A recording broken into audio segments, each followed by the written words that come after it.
South. Yeah, I'm still a gangster. Ain't nothing changed. Let's talk about. Niggas started trying to figure me out. Don't know if I run real shit, is I'm a real nigga. A lot of people actually know who that is when I play the records in the club on the radio. Soulja Slim, man, that's like a legendary down south rapper, hip-hop artist. His team is called the Cutthroat Committee. Big up to them. And they still doing their thing with BG and Chopper City. No doubt, I like that right there. Welcome to Money Gang. Today we look at legendary New Orleans rapper Soulja Slim and his untimely death at just 26 years old. Slim, who was destined for greatness, remains your rap icon's icon.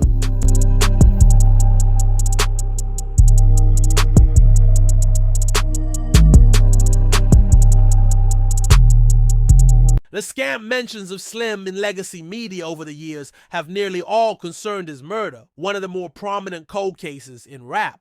In the decades since he was gunned down only steps from his mother's front door, rumors have swirled about why he was targeted, but no one has been charged for the crime. The mystery still drives traffic online and may have boosted his name recognition more broadly, but for many fans, assigning responsibility for his death has been less urgent than finding meaning in his life. Born James Tapp Jr., Slim first became known around the Magnolia as Ice Cream, a tall kid who cut hair on his porch and kept everyone laughing. DJ Captain Charles, who broke a lot of early hip-hop records in New Orleans, lived in the complex and knew Slim since he was a baby. Some people walk into a room and then it just get full of life. He was that kind of guy. The pioneering MC Mia X, a collaborator and close family friend of Slim, met him when Slim was 15 and brimming with creativity. He could design clothes, he could draw anything, she recalls. His hands were blessed. He could also rap. After watching him move the crowd at a block party in the Magnolia around 1991, the DJ and producer KLC invited him to his basement studio, a hotbed of early New Orleans hip-hop, and taught him how to structure a song. At the same time, Slim was taking lessons from the drug dealers in his courtyard. His mother, Linda Tapp Porter, known widely as Ms. Linda, tried to steer him away. "Used to catch whippings with a leather belt, but that ain't stopped nothing," Slim would rap. Even as he got hooked on the cocaine and heroin he was selling, he started recording music and performing as Magnolia Slim. He might be a gangster, I might be a gangster. You know, two gangsters can't live on the tail at the same time if they got some kind of altercation. One of us gotta go, and I ain't gonna be that nigga that gonna be gone. So we gonna do it how it's supposed to be done. Magnolia bound, Soulja Slim to the bone. It don't stop. Who's the realest? Me and my dog Cedar. You understand what I'm saying? No limit. We's the realest. You understand? In 1994, the local label Hype Enough Records released his debut, Soulja for Life, an album that brought listeners into Slim's mind as he navigated the streets. The view could be grim. New Orleans had one of the highest per capita murder rates in the world that year, and he was in the thick of it. In one song, Slim focused on his Reeboks, getting sand in them as he ran from a shooting, then leaving an imprint on the face of an enemy, says 4 to 5, a rapper who was in clubs with Slim in his early years, considers him a genius. The pictures that he painted as an artist were very vivid, very graphic, he says, and in a way that other artists couldn't put these concepts together. Ms. Linda told the Times-Picayune, everything in his life is all in those songs. Some of that stuff no mama would be down with, but that was him. He was real. Although Slim's hustling helped fuel his writing and build his reputation, it also threatened to stamp out his music career. In 1996, he got in a fender bender while driving a stolen car and, according to police, separated the responding officer's shoulder in a scuffle. Years later, in the song Soulja Life Mentality, Slim rapped about police who slammed me down and wrestled me just to put on handcuffs, then charged me with resistance. Slim pleaded guilty to theft and battery of a police officer in a deal for probation and a suspended sentence. Late on the day he signed the plea agreement, Slim was in the back seat of an Oldsmobile that got pulled over in suburban Jefferson Parish. He stashed a blunt in his sock, but couldn't hide the semi-automatic rifle and full clip on the floor next to him. The arrest violated his hours-old probation, so he had to serve his previously suspended sentence in state prison. I got 25 guns on my motherfucking shelf. I got 3 niggas riding with me, come from out the mouth. I got killers on my team. I was a fuck up, Slim told a rap magazine Murder Dog of his teenage years.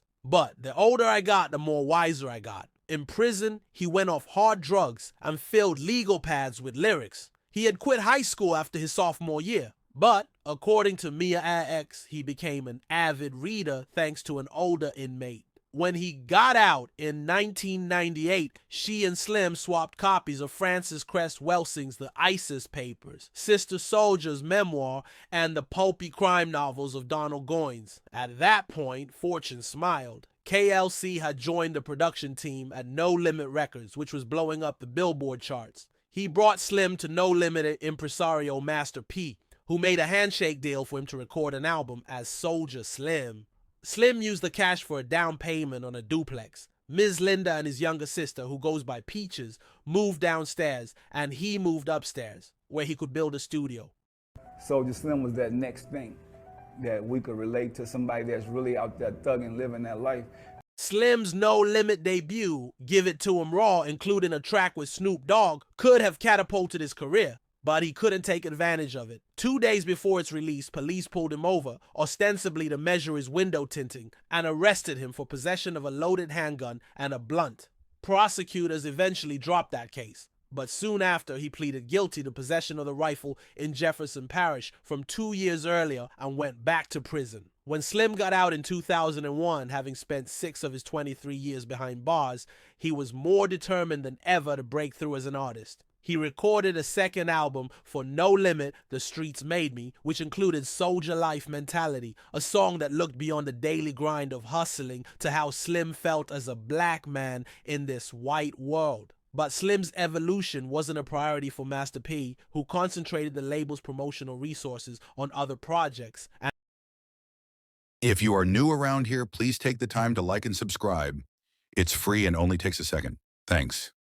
Slim responded by building a label of his own called Cutthroat Committee. His first album on it sold so well independently that he got a national distribution deal to release a new version and assembled a roster of young talent around him. After No Limit and Cash Money Records had emerged from New Orleans as major forces in the industry in the 1990s, the city had high hopes for Slim. I think Cutthroat Committee was going to be huge with him and the artists that he signed, says Mia X. To introduce it to the world, Slim shot a video for the first single from his album. The day before Thanksgiving 2003, he invited Ms. Linda upstairs to screen an advance copy. Watching her son rapping on the screen, I was just so amazed, she told XXL. He was free and it was beautiful. A little while later, Slim ran an errand in his Escalade, parked it back at a duplex, and was shot multiple times as he walked to the door. When Ms. Linda got the call, she was around the corner preparing for her annual second line, a street parade with a brass band. Her parading organization, the original New Orleans Lady Buckjumpers Social Aid and Pleasure Club, had since 1984 taken to the uptown streets on the last Sunday in November. The second line tradition goes back to the 19th century and serves as a vehicle for the collective memory of black New Orleanians. Ms. Linda said that her club jumps for the ones gone and the ones to come. After Slim was killed, Ms. Linda told ethnographer Rachel Brunlin, I wasn't going to parade, and my member said, you gonna do it. You got to do it. This is what he would have wanted you to do. Normally for her parade, Slim would stand on a porch around the Magnolia on South Robertson and Washington Avenue and wait until I passed to let me see him. So when she and the Lady Buckjumpers reached that spot, they danced on the porch where he used to wait for me to represent him. A week later, Ms. Linda staged a massive jazz funeral to celebrate her son's life, with 5 brass bands propelling a shoulder-to-shoulder crowd that stretched for blocks. When the horse-drawn hearse stopped alongside the Magnolia, pallbearers pulled out Slim's casket and lifted it into the air to cheers. From that day on, it was clear that New Orleanians would continue to keep him close. Soulja Slim memorial t-shirts and medallions appeared at gas stations, a Soulja Slim mural near an I-10 on-ramp, a Soulja Slim daiquiri at Jean's on Elysian Fields Avenue. Since he had been a teenager, Slim had inspired something more than typical fandom. People loved Juvenile and Lil Wayne. They believed in Slim. DJ Wild Wayne, a key promoter of New Orleans hip-hop, told ethnomusicologist Holly Hobbs that Slim's exploits in the street and on the mic earned him folk hero status early in his career. Polo Silk says that by the time Slim was killed, he was already legendary. Soulja Slim representation. My going to his final destination. I'm gonna say rest in peace, Soulja Slim. Happy Soulja Slim. We all really will be missed by Black Ice. We remember when you let us open up your show and nobody had faith in females rapping. Man, I didn't believe it, bro. Like anybody that I know that get murdered and I got their number, I called.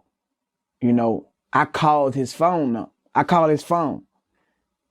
I don't be believing it, like, cause it's like, how, you know, like, it just be like, nah, this ain't for real, you know? I feel like New Orleans should have protected him a little better than that.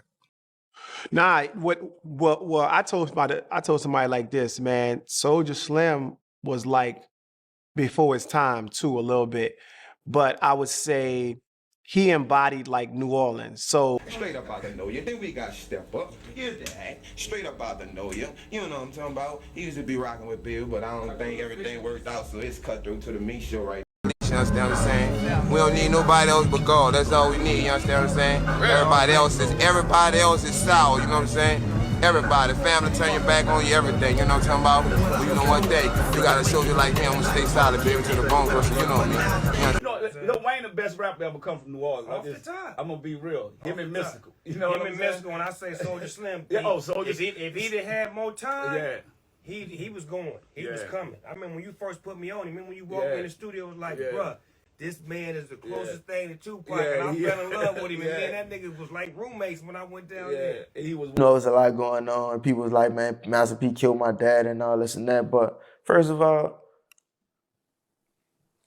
hey, I don't think P ain't had nothing to do with that. Many describe him as embodying his community. In documentary footage of Slim's funeral procession, KLC surveys the crowd filling Washington Avenue and says, they're him. All these people you see out here is him. For the rapper Mr. Rihanna, a stalwart of the city's hip-hop scene. He was New Orleans. If you want to know a street guy from New Orleans, he was the epitome of it. Slim's capacity to stand for others found a new purpose after Hurricane Katrina, when the city demolished its largest public housing complexes, helping to displace roughly 100,000 black residents. Over the following years, as private developers replaced the projects with mixed-income apartment buildings, new murals of Slim cropped up near a couple of them. The most striking one covered a wall of the Big Man Lounge, once a small hip-hop venue across the street from the Magnolia. The old brick buildings were gone and its residents scattered, but a close-up of Slim's face next to a huge magnolia blossom showed that they had not been forgotten. When the artist So painted it in 2017, an influx of short-term rentals and new white residents were changing the face of several historic black neighborhoods in town. If you are new around here, please take the time to like and subscribe. It's free and only takes a second. Thanks. The mural's subtext became text in the video for the song Gentrification in the City by Flagboy Giz, who dances in front of it while rapping that New Orleans is gentrifying till all the black people gone. He wears a suit he created as a black masking Indian, also called Mardi Gras Indian, a venerable tradition among black New Orleanians that pays homage to Native American resistance to white supremacy. Crowned by feathers in a camouflage color scheme, Flagboy Giz sports a chest patch that is a hand-beaded portrait of Slim in a headdress. A commanding figure, the rapper says, with energy that was not to be messed with. Black masking Indian suits often depict indigenous people battling colonizers, but Soulja Slim himself is enough of a story to where that's all I needed was just his face. Across New Orleans today, there may be more images of Slim's face than of anyone else apart from Louis Armstrong, each on a block retaining its pre-Katrina identity. For Mia X, Slim is a reminder of the spirit of New Orleans before gentrification. His memory is one of the things we hold on to when we think of what the city was, as far as family and the spaces we shared in the music community. Some of those spaces have been wiped off the map, and others have transformed, like Club Rumors, an early venue for Slim, now a multi-million-dollar office building. But there are also a few new ones, like DJ Captain Charles' Snowball Shop on Washington Avenue, which recently hosted a Lady Buckjumpers meet and greet on a patio featuring a mural of Slim. Me and my nigga Soulja Slim, you heard me? We be chilling every day, nigga. This ain't no act. You know, we kick it like this for real. Go get her, Cisco for show figure, you know me. If I holler water, my soldiers coming without question. Suited booted and booted, facial expression full of that foolishness. I don't give a what. All this Slim also helps displaced New Orleanians stay connected to their pre-Katrina world.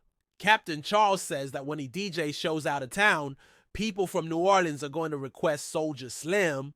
Polo Silk has seen a similar demand when he brings his photo backdrops of Slim to Houston and Atlanta, cities where large numbers of New Orleanians settled after the flood.